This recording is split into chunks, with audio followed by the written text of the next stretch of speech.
Hello, dear students. Now, let's continue next topic of our discussion in the unit gravitation. Last topic हमने satellite का concept study किया था, उसके principle of launching और उसमें orbital speed, maximum height and time period. ठीक है, ये कुछ पॉइंट्स थे and energy of the satellite, ये पॉइंट्स थे. सैटेलाइट्स के टाइप में, आर्टिफिशियल सैटेलाइट्स में हम और आगे कैटेगरीज को स्टडी करें तो जियो स्टेशनरी और जियो सिंक्रोनस एक कैटेगरी सैटेलाइट्स की आ रही है. So the definition given is a satellite which appears to be at a fixed position. Earth से या जिस भी प्लैनेट से इसको लॉन्च किया गया है वहाँ से इसकी पोजीशन अगर फिक्स नज़र आती है हर समय at a definite height, then to an observer on the earth, अगर अर्थ की बात करें तो जियो मीन्स अर्थ, और अर्थ के रेस्पेक्टिवली जो स्टेशनरी नज़र आ रहा है वो जियो स्टेशनरी. ठीक है, this satellite is also called the geosynchronous. इसका दूसरा नाम जियो सिंक्रोनस सैटेलाइट भी है. As its angular speed is synchronized with angular speed of earth about its axis. ऐसा इसलिए है कि अर्थ अपने एक्सिस पर जिस स्पीड से रिवॉल्व कर रही है, ठीक है, दिस वन, तो अर्थ के रेस्पेक्टिवली अगर उस सैटेलाइट को स्टेशनरी बनाना है तो उसको भी एक ऐसे ऑर्बिट में इस तरह से लॉन्च करना होगा कि ये भी अपनी ऑर्बिट में, ये अर्थ है अपने एक्सिस पर इस तरह से रिवॉल्व करती हुई, तो इसकी स्पीड, अर्थ की अपने एक्सिस पर स्पीड और यहाँ एग्जिस्ट करने वाले उस सैटेलाइट की अपनी ऑर्बिट में जो स्पीड है वो एक जैसी जब होगी और रिवोल्यूशन का डायरेक्शन भी एक जैसा होगा तो अर्थ के किसी भी पर्टिकुलर स्टेशन से उसका जो व्यू है वो एक स्टेशनरी ही नज़र आएगा. ठीक है, जैसे जैसे ये प्लेस अपनी पोजीशन चेंज करता जाएगा उसी के अकॉर्डिंगली ये भी अपनी पोजीशन चेंज करता हुआ तो इस पॉइंट के बिल्कुल इक्विवेलेंट उसका पोजीशन रहेगा. Okay, so that's why it is called geostationary. It will be appear to be stationary with respect to earth. Geo means earth. तो कुछ पॉइंट यहाँ जो एसेंशियल कंडीशन किसी सैटेलाइट को, essential conditions for the geostationary satellite, कोई भी satellite जियो stationery बन सके उसके लिए क्या कंडीशन होनी चाहिए. सबसे पहला पॉइंट है जियो stationery satellite should be at a height nearly, अभी हम स्टडी कर रहे थे प्रीवियस वीडियो लेक्चर में कि जो हाइट है ये 36,000 किलोमीटर फाइंड आउट की थी हमने, above the equator of earth, है ना, इक्वेटोरियल ऑर्बिट में. जैसे ये इक्वेटोरियल ऑर्बिट है तो इक्वेटर वाले साइड से इसकी हाइट जो है अर्थ के सरफेस से लगभग 36,000 किलोमीटर होनी चाहिए. दूसरा, it's period of revolution around the earth should be same. जितने टाइम में अर्थ अपने एक्सिस पर रिवॉल्व करती है 24 आवर्स में तो उतने ही समय में ये सैटेलाइट जो है वो अपनी ऑर्बिट में एक चक्कर लगाना चाहिए इसको. ओके, तो इसका टाइम पीरियड 24 आवर्स होना चाहिए. ये दूसरी कंडीशन है. It should revolve in an orbit concentric to and coplanar with equatorial plane. दो तरह के प्लेन अर्थ के अराउंड हैं. One is the equatorial plane, ये वाला, और इसके परपेंडिकुलर जो प्लेन है इस तरफ, इसको बोलते हैं पोलर. ये पोलर ऑर्बिट्स हैं इधर जो अर्थ के नॉर्थ साउथ पोल्स के अबाउट होती हैं, और इधर वाली जो ऑर्बिट्स हैं these are the equatorial orbits. Okay, तो बात हो रही है यहाँ पर कि इसको जो रिवॉल्व करना है, जिसको जियो स्टेशनरी सैटेलाइट बनना है, वो इक्वेटोरियल प्लेन में रिवॉल्व करे. So the plane of orbit of the satellite is normal to the axis of rotation of earth. Earth जिस एक्सिस के अबाउट रिवॉल्व कर रही है उसके परपेंडिकुलर ये वाला प्लेन इस सैटेलाइट का होना चाहिए. Its sense of rotation should be the same as that of Earth about its own axis, that is from west to east. Earth अपने एक्सिस पर जब ये जैसे रिवॉल्व करता हुआ दिखाया हुआ है तो ये अपने एक्सिस पर वेस्ट टू ईस्ट रिवॉल्व करती है, तो ये प्लैनेट भी, सैटेलाइट भी अर्थ के around west to east revolve करता हुआ ही होना चाहिए. कहने का मतलब कि उसी की जैसी उसकी सेंस ऑफ रोटेशन होनी चाहिए west to east. And time period भी ऊपर हमने पढ़ा कि 24 आवर्स का, उसके जैसा ही होना चाहिए. हाइट 36,000 किलोमीटर होनी चाहिए और प्लेन इक्वेटोरियल प्लेन होना चाहिए. जहाँ तक बात है ऑर्बिटल स्पीड की तो 3.1 किलोमीटर पर सेकंड ये ऑर्बिटल स्पीड भी इसकी कैलकुलेट की हुई है. इतनी स्पीड से इसको रिवॉल्व करना होगा. ओके, सो इन सब कंडीशंस को ओबे करके कोई भी सैटेलाइट जियो स्टेशनरी सैटेलाइट हो सकता है. नेक्स्ट टाइप जो है सैटेलाइट की वो है पोलर सैटेलाइट्स. जैसा कि नाम से ही क्लियर हो रहा है कि ये पोलर ऑर्बिट्स में रिवॉल्व करता है अर्थ के अराउंड. ये वाली जो ऑर्बिट्स हैं, this one are the polar orbits. Okay, whose angle of inclination with equator, अगर इस इक्वेटोरियल प्लेन के साथ अगर इसको हम इसके हिसाब से लें तो पोलर ऑर्बिट वाला जो एंगल है वो 90 डिग्री पे होगा इससे। The polar satellites are low altitude satellites, क्योंकि इधर जब जियो स्टेशनरी सैटेलाइट की हमने हाइट की बात की थी तो वो काफ़ी ज़्यादा थी 36,000 किलोमीटर। उसके कंपैरिजन में जो पोलर सैटेलाइट्स हैं वो लो हाइट के हैं, क्योंकि ये एटमॉस्फेयर में ही एग्जिस्ट करते हैं। They go around the poles of the earth from north to south, where as the earth rotates about its axis from west to east. Polar satellite जो है वो नॉर्थ टू साउथ रिवॉल्व करते हैं, और अर्थ जो अपने एक्सिस पर है वो वेस्ट टू ईस्ट रिवॉल्व करती है। ये पहले पढ़ चुके हैं हम। हाइट की जहाँ तक बात है 500 to 800 किलोमीटर पोलर सैटेलाइट की हाइट है। The time period of the revolution, ये अपना जो ऑर्बिट कंप्लीट करता है लगभग 100 मिनट्स में एक बार पूरा ये पोलर ऑर्बिट को कंप्लीट कर लेता है। तो इस वजह से क्योंकि 100 मिनट्स में एक बार चक्कर लगा लेता है तो 24 आवर्स में so many times the polar satellite crosses any location, earth की किसी भी लोकेशन को वो दिन में कई बार क्रॉस कर लेता है। If a camera is fitted on the polar satellite, तो इस वजह से अगर पोलर सैटेलाइट का जो मेन यूज़ है वो इस तरह के जासूसी जैसे या डिफेंस पर्पज़ के लिए किया जाता है, तो कैमरा अगर कह रहा है कि फिट कर दिया जाए इसमें, it can view only small strip of earth in one orbit, the adjacent strip of the earth are viewed in the next orbit. अगर पहली रोटेशन में ये अर्थ के किसी थोड़े सी पट्टी को ऑब्जर्व कर पाता है तो अगले रोटेशन में अगले हिस्से को ऑब्जर्व कर लेगा। It means the whole earth can be viewed by the camera. तो जो सैटेलाइट में लगा हुआ कैमरा है उसकी हेल्प से अर्थ के पूरी हर एक लोकेशन को ऑब्जर्व किया जा सकता है, स्ट्रिप बाय स्ट्रिप, एक एक करके थोड़ी थोड़ी पट्टी, ड्यूरिंग द एंटायर डे, पूरे एक दिन में। It is important to note that the single polar satellite can monitor 100% of earth surface. एक सिंगल सैटेलाइट ही अर्थ के 100% सरफेस को ऑब्जर्व कर सकता है। एंड तो ये सारी बातें एक पोलर सैटेलाइट के बारे में है। हम ओवरऑल सैटेलाइट्स के यूजेस की बात करें दोनों सैटेलाइट्स को ऑब्जर्व करते हुए, तो यहाँ पर एक हेडिंग छोटा सा है कि important uses of the satellite. सबसे पहला पॉइंट आ रहा है in communication, communicating. Radio signals जो हैं वो सैटेलाइट्स की हेल्प से ही कम्युनिकेट किए जा सकते हैं, और उन्हीं सिग्नल से मॉडर्न टाइम में हम जैसे देख रहे हैं अभी ऑनलाइन स्टडीज़ हमारी जैसे चल रही हैं, तो ये भी एक क्या है, रेडियो कम्युनिकेशन का ही एक मीन है, कम्युनिकेशन का ही एक साधन है। तो ऐसे जितने भी टीवी टेलीफोन्स सिग्नल्स हैं अक्रॉस द वर्ल्ड कम्युनिकेट हो रहे हैं, they are with the help of satellites. In forecasting weather, अभी ये पोलर सैटेलाइट की हम बात कर रहे थे, तो ये मौसम के पूर्वानुमान के लिए यूज़ किए जाते हैं। इनको कम हाइट पर इसीलिए लोकेट किया गया है कि वहाँ पर उस हाइट में स्काई की कंडीशंस को देखते हुए क्लाउड्स, वेदर, टेम्परेचर, प्रेशर, इन सभी पॉइंट्स को स्टडी किया जा सके और उसके हिसाब से मौसम का पूर्वानुमान लगाया जा सके। तो जो हमारा मेटीरियोलॉजिकल डिपार्टमेंट ऑफ इंडिया है that studies all these things and communicate with the people for the weather forecasting. In studying the upper region of atmosphere, ये बात आ गई है ना, अपर रीजन ऑफ एटमॉस्फेयर को भी स्टडी करते हैं हम सैटेलाइट की हेल्प से, to determine the exact shape and dimension of earth, earth की एग्जैक्ट शेप को भी स्टडी किया जाता है इनकी हेल्प से। In the study of cosmic rays and solar radiation, कई तरह के रिसर्च पर्पज भी सैटेलाइट से पूरे किए जाते हैं। तो कॉस्मिक रेज में अगर इस तरह का कोई चेंजेस हैं जो कहीं से हेल्पफुल भी हो सकें किसी वे में मैनकाइंड के लिए, तो उन सभी चीज़ों को भी स्टडी किया जाता है। यहाँ पर आपको इंडियाज लीप इनटू स्पेस थोड़ा सा जनरल नॉलेज दिया गया है कि भारत के अंतरिक्ष में कदम।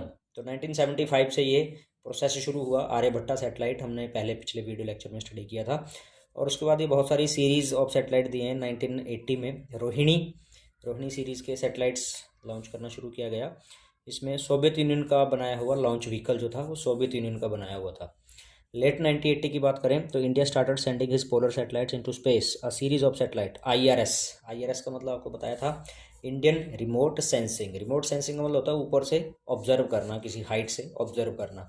तो सैटेलाइट्स जो हैं वो काफ़ी हाइट से अर्थ को ऑब्जर्व करते हैं, वहाँ पर किस तरह की किस पार्ट में, अर्थ के किस पार्ट में किस तरह की एक्टिविटीज़ चल रही हैं। First Indian experimental satellite Apple was launched in June 1981। ये एक्सपेरिमेंटल सैटेलाइट्स हैं, स्पेस में भी कुछ एक्सपेरिमेंट्स किए जाते हैं। इन बिगिनिंग ऑफ 1982 इनसैट का फुल फॉर्म है Indian national satellite, INSAT mean Indian national satellite. तो इनसैट के बहुत सारे सीरीज़ हैं, इनसैट 1, इनसैट 2, इस तरह के ये आ रहा है। इन 2001 जीसैट का मतलब है जियो stationery satellites, GSAT 1 into space, after that the present Indian communication satellite. अब प्रेजेंट सिचुएशन में अगर हम बात करें तो जो कम्युनिकेटिंग सैटेलाइट्स हैं, इनसैट 2B, इनसैट 2C, ये सभी यूज़ किए जा रहे हैं, विच वर लॉन्च्ड इन 1993 एंड 1995 रिस्पेक्टिवली। तो इस तरह से यहाँ पर एक पॉइंट, राकेश शर्मा, ये first Indian to go into space, ये फर्स्ट इंडियन थे जो सबसे पहले स्पेस में गए थे। और यहाँ पर वो इंडिया की organisation, Indian space research organisation, ISRO, is an umbrella organisation जिसकी बहुत सारी शाखाएं और ओवल हैं फॉर सैटेलाइट प्रोग्रामिंग। जो मेन इसका सेंटर है दैट इज़ एट श्रीहरिकोटा, ठीक है, that is 100 kilometre north in Chennai. तो ये सारी पॉइंट्स आप स्टडी कर लेंगे। हम नेक्स्ट टॉपिक पे आते हैं, that is escape speed. Escape speed वो मिनिमम स्पीड है, लास्ट टॉपिक है हमारे लेक्चर का ये। एस्केप स्पीड को समझने के लिए देखिए, when a body is projected vertically upward from the surface of earth, हम किसी बॉडी को जब अपवर्ड थ्रो करते हैं तो डेफिनेटली वो वापस आती है, ग्राउंड की तरफ आती है, सरफेस ऑफ अर्थ की तरफ आती है। अगर इस स्पीड को, जिस स्पीड से हमने इसको फेंका था, हम इसको इंक्रीज़ करें तो पहले से ये कुछ ज़्यादा हाइट तक जाएगी वापस, फिर नीचे अर्थ की तरफ ही फॉल करेगी। मान के चलें हम इस स्पीड को बढ़ाते जाएं तो होगा क्या, प्रैक्टिकल हम अपनी सिचुएशन की बात करें तो जितनी बार हम स्पीड बढ़ाते जाएंगे बॉडी पहले से ज़्यादा हाइट तक जाएगी और अल्टीमेटली फिर किसी हाइट पर रुक के फिर वहाँ से वापस आएगी। तो हम इमेजिन करें एक ऐसी सिचुएशन कि हम इसी स्पीड से इसको इंक्रीज़ करते करते ऐसी स्पीड पर आ जाएं कि जब हम इसको थ्रो करें, अपवर्ड थ्रो करें, लेकिन ये वापस अर्थ की तरफ ना आए। इट मीन्स ये क्या हो गई, एस्केप। एस्केप का मतलब है बच निकलना, यानी कि ये अर्थ की ग्रेविटेशनल फील्ड से बच के बाहर निकल गई एंड नेवर कम्स बैक, और वापस दोबारा नहीं आई। तो इस सिचुएशन को अचीव करने के लिए जो कम से कम स्पीड रही बॉडी को लॉन्च करने के लिए, हर एक प्लैनेट के सरफेस से ये स्पीड अलग अलग रहेगी जो कि उसी प्लैनेट के मास पे डिपेंड करेगी। तो वो कम से कम स्पीड, जिस स्पीड से ऑब्जेक्ट को थ्रो किया जाए और वो ऑब्जेक्ट उस प्लैनेट के ग्रेविटेशनल फील्ड से बाहर चला जाए, एस्केप कर जाए उसकी ग्रेविटेशनल फील्ड से, so that minimum speed is called escape speed. Escape speed of earth is defined as the minimum speed with which the body has to be projected. Projected मतलब throw करना होगा उसको vertically upward from the surface of earth और any planet so that it just crosses the gravitational field of earth, ताकि earth की gravitational field को cross कर जाए या उस प्लैनेट की ग्रेविटेशनल फील्ड को क्रॉस कर जाए। And never returns on its own, उनका मतलब अपने आप, और वापस अपने आप कभी भी अर्थ की तरफ या उस प्लैनेट की तरफ ना आए। तो यहाँ पर हम इसके लिए डेरिवेशन भी करेंगे। तो डेरिवेशन के लिए लेट किया गया है, let earth be a perfect sphere of mass capital M. Earth capital M mass का एक स्फीयर है, आर उसका कैपिटल आर रेडियस है, ओ सेंटर है उसका। ये सारी बातें कंसिडर करते हुए स्मॉल एम वो बॉडी है, उसका मास है जिसको प्रोजेक्ट किया जाना है, projected from a point capital A. Capital A से किसी स्मॉल एम मास की बॉडी को थ्रो करना है हमने अर्थ, ताकि वो अर्थ के ग्रेविटेशनल फील्ड से बाहर चली जाए, ठीक है। तो इसके लिए हमने पहले अर्थ की ग्रेविटेशनल फील्ड के अंदर ही कोई 2 points P and Q consider किए। मान लो किसी समय बॉडी पी पॉइंट पर है, ठीक है, स्मॉल एम मास की बॉडी यहाँ पी पॉइंट पर हो, तो इस स्मॉल एम, यहाँ स्मॉल एम मास की बॉडी है और अर्थ कैपिटल एम मास की है। तो डिस्टेंस जो यहाँ डायग्राम में आप देख रहे हैं, एक्स डिस्टेंस दिखाया है दोनों बॉडीज़ के बीच के सेंटर के बीच में। तो ग्रेविटेशनल फोर्स क्या होगी, capital G capital M small m by x square, ये इन दोनों बॉडीज़ के बीच में इस समय ग्रेविटेशनल फोर्स होगी जो कि इसको डाउनवर्ड खींच रही होगी स्मॉल एम मास की बॉडी। हम किसी एक्सटर्नल फोर्स से इसको पी से क्यू यानी कि डिस्टेंस डी एक्स मूव करवाना चाहें तो वर्क डन क्या होगा, एफ इंटू डी एक्स, ठीक है। तो इसमें एफ क्या हो गया, G capital M small m by x square, ये फोर्स हो गई इंटू डी एक्स, ठीक है। तो ये तो बात रही है थोड़े से डिस्प्लेसमेंट की, लेकिन जब हमने बॉडी को अर्थ की ग्रेविटेशनल फील्ड से बाहर निकालना है तो यानी कि पॉइंट ए से लेकर इन्फिनिटी तक वर्क करना है। तो total work done point A जिसका डिस्टेंस कैपिटल आर है, लिमिट कैपिटल आर हो गई, ठीक है, से इन्फिनिटी तक, बॉडी को ले जाने के लिए जो टोटल वर्क डन करना पड़ेगा वो इस स्मॉल वर्क डन का इंटीग्रेशन हो जाएगा, यानी कि यही फार्मूला, और इसको इंटीग्रेशन लगा देंगे हम लोअर लिमिट कैपिटल आर से लेकर इन्फिनिटी तक। तो ये फार्मूला आ गया हमारे पास।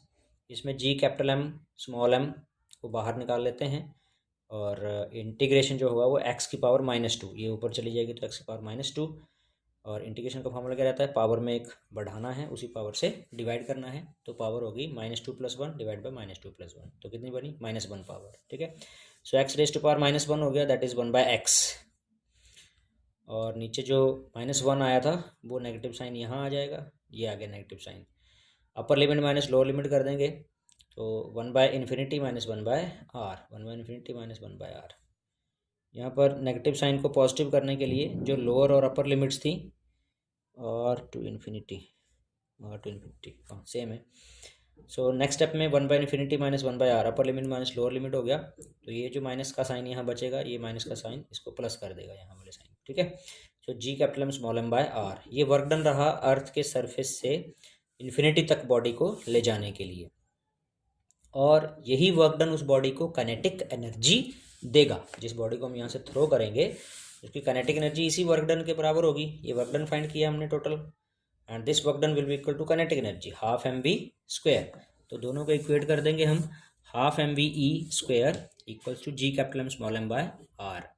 स्मॉल एम कैंसिल हो गया दोनों तरफ, ve² यहाँ पर एस्केप स्पीड को रिप्रेजेंट कर रही है, ये 2 उधर चला जाएगा तो 2 capital G capital M upon capital R, और स्क्वायर को उधर ले जाए तो स्क्वायर रूट हो जाएगा √2gm upon capital are. So this one is the expression for escape speed. ठीक है, बॉडी की एस्केप स्पीड। सेकंड मेथड दिया हुआ है, इसको आपको करने की जरूरत नहीं है। सो वैल्यू अगर सब्स्टिट्यूट करें हम एस्केप स्पीड के लिए, तो आप यहाँ देख रहे हैं 2gm/r जो था उसको स्मॉल जी की फॉर्म में अगर हम ले आते हैं, ठीक है, तो gm/r² था स्मॉल जी का फॉर्मूला हमारे पास। ठीक है ना, तो यहाँ पर उसी फॉर्म में स्मॉल जी की फॉर्म में इसको सब्स्टिट्यूट किया है, and we are getting 11.2 km/s। ठीक है, आपने पीछे स्टडी किया था ऑर्बिटल स्पीड, ऑर्बिटल स्पीड की वैल्यू आई थी 7.98 और 7.92, और आपके पास जो अभी एस्केप स्पीड हम कैलकुलेट कर रहे हैं ये 11.2 km/s है ना। देख रहे हैं आप थोड़ा सा जो अंतर इन दोनों में है। तो ऑर्बिटल स्पीड और एस्केप स्पीड दोनों की बात करें तो escape speed is more than the orbital speed, है ना।